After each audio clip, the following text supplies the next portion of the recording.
इंसान तो भी उठता है। मैं अगर कोई बदतमीजियां करूं, मेरे माँ बाप पे सवाल उठेगा। दुनिया की बदतमीजी में दुनिया में, और दीन की बदतमीजी में आखिरी में, आखिरत पे। तो प्लीज अपने माँ बाप का नाम या मत खराब करिए इस महफिल में आप। इसीलिए तालीम जरूरी है। हम अपने बच्चों को सिर्फ स्कूल भेजते हैं स्कूल की तालीम हासिल करने, क्योंकि बच्चों को फलाना बनाना है, धमाका बनाना है। दीन की तालीम जीरो, मैनर्स जीरो। हमें पता ही नहीं कब हंसना और कब रोना है। हर बात पे हमें हंसी आती, ही करना शुरू हो गए। आप छोटी बच्ची नहीं हो ना मेरी बहन।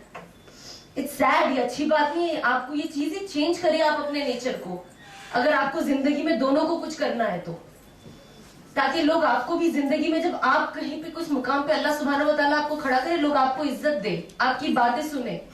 आज आप बहुत छोटे, आपको रियलाइज नहीं होगा। It makes a difference. तो हमें बस यहाँ पे कोशिश करनी है कि हम सब सिर्फ ये टेम्परेरी, जब ये ऐसे मुद्दे उठते हैं, जब हम उस टाइम पे जोश में आ जाते हैं। आपने देखा, और ये से बहुत बार हुआ है ना। आज जिस वजह से हम यहाँ पे जमा हैं, ये सिचुएशन पहली बार है नहीं, कितनी बार हो चुकी है। चाहे आप इंडिया ले लीजिए, चाहे आप वर्ल्ड वाइड ले लीजिए, कितनी बार हो चुकी है। फिर उठता है, फिर हम एक ग्रुप में आते हैं, उसके बाद खत्म हो जाते हैं। मुझे भी बहुत गुस्सा आता है, ट्रस्ट मी, बहुत गुस्सा आता है। न्यूट्रल होना, हंसना उस बात पे, रिलैक्स करना के ठीक है, नहीं होता है, बहुत मुश्किल है। रोना भी आता है, गुस्सा भी आता है, ऐसा लगता है मैं क्या नहीं करूं। फिर क्या होता है जब आप सीरत पढ़ते हो, जैसे बाजी ने कहा, सीरत पढ़ना इज वेरी इंपॉर्टेंट। आज आप अगर अपनी जिंदगी में कामयाबी चाहते हो ना, आप रसूलुल्लाह सल्लल्लाहु अलैहि वसल्लम की सीरत पढ़ें।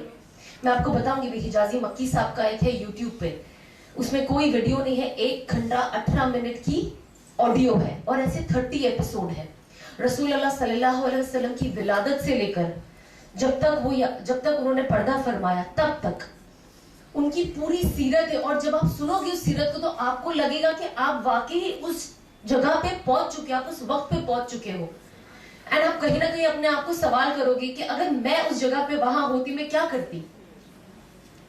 फिर कभी कभी रियलाइज होता है कि अच्छा हो गया मैं नहीं थी, मेरे अंदर तो इतनी बहादुरी ही नहीं है। अब की कौम जो है, हम सब जो आज के मुसलमान हैं, हम बहुत कमजोर हैं। हम बातें बड़ी करती है शहादत की, इसकी उसकी, हर चीज की, लेकिन हमसे नहीं होगा। इसीलिए अल्लाह सुब्हानहू व तआला क्या कहते हैं, मुसलमान के लिए सबसे जो ताकतवर चीज है वो है उसकी दुआ। हाँ, स्ट्रॉन्गेस्ट वेपन इज दुआ। अल्लाह सुब्हानहू व तआला कुछ भी कह सकते थे, तलवार है, जबान दराजी है, एक दूसरे को गाली देना है, सामने वाले ने एक चीज बोली, आप 10 चीज बोल के उसकी इज्जत गिरा दो। हमारी जबान तो तलवार से भी तेज है, जहां पे औरतों की बात आती है। हम सामने वाले को 1 सेकंड में रुला सकते हैं, करेक्ट। लेकिन अल्लाह सुब्हानहू व तआला ने क्या कहा कि दुआ आपका सबसे बड़ा हथियार है। तो आपको क्या प्रमोट कर रहे हैं अल्लाह सुब्हानहू व तआला, क्या बता रहे हैं रसूलुल्लाह सल्लल्लाहु अलैहि वसल्लम, क्या प्रमोट कर रहे हैं, नॉन वायलेंस। आज लोग चीजें बोलकर, आज जो दुनिया में चीजें होती है, ये क्या प्रमोट कर रहे हैं, ये हमें प्रोवोक कर रहे हैं।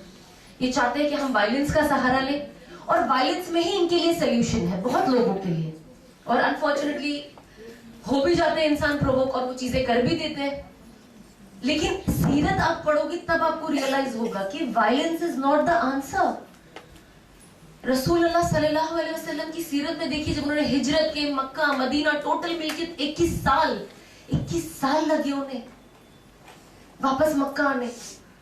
और जिस दिन वो मक्का आए, क्या हुआ, उनसे कहा गया कि आज बदला लेने का दिन है। ये मक्के वालों ने आपको यहां से निकाला था, तो आज बदला लेने का दिन है। रसूलुल्लाह सल्लल्लाहु अलैहि वसल्लम ने क्या कहा कि आज सबको माफ करने का दिन है। इमेजिन, हम सोच भी सकते हैं इस चीज को। किसी ने हमारा अगर बुरा 5 साल पहले किया ना, हमारे अंदर आज भी उसके अंदर बदले की भावना है। ऐसा किया था ना, नहीं बदला लेना। लेकिन नबी क्या कह रहे हैं हमारे, कि आज माफ करने वाला दिन है। अल्लाह ने मुझे रहमत बना के इस दुनिया में भेजा है ना। तो कितनी बड़ी बात है, बहुत बड़ी बात है। देखिए, कुरान ही जब शुरू होता है क्या कहते हैं,